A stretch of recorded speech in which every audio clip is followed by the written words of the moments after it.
কুকুর সৃষ্টির রহস্য। আদম আলাইহিসসালামের দেহের একটি অপবিত্র অংশ থেকে কুকুরকে সৃষ্টি করা হয়। কিভাবে আদম আলাইহিসসালামের ওই অংশটি অপবিত্র হয়েছিল, কেন আল্লাহ তাআলা সেই অংশটিকে আদম আলাইহিসসালামের দেহ থেকে বিচ্ছিন্ন করে দিয়েছিলেন, ইসলাম ধর্মে কেন কুকুরকে অপবিত্র প্রাণী বলে উল্লেখ করা হয়েছে, কুকুর নিয়ে সকল অজানা প্রশ্নের উত্তর এবং রহস্যের উদ্ঘাটন করব আজকের ভিডিওতে। শুরুতেই কুকুর নিয়ে সাধারণ মানুষের মনে উকি দেয়া সবচেয়ে বহুল আলোচিত প্রশ্নটির উত্তর দিতে চাই। সেটা হচ্ছে, কুকুর অত্যন্ত প্রভুভক্ত এবং মালিকের প্রতি অনুগত একটি প্রাণী।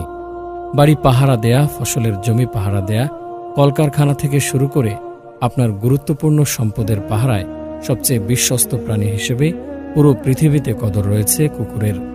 তাহলে কেন কুকুরকে ইসলাম ধর্মে অপবিত্র বলা হয়েছে?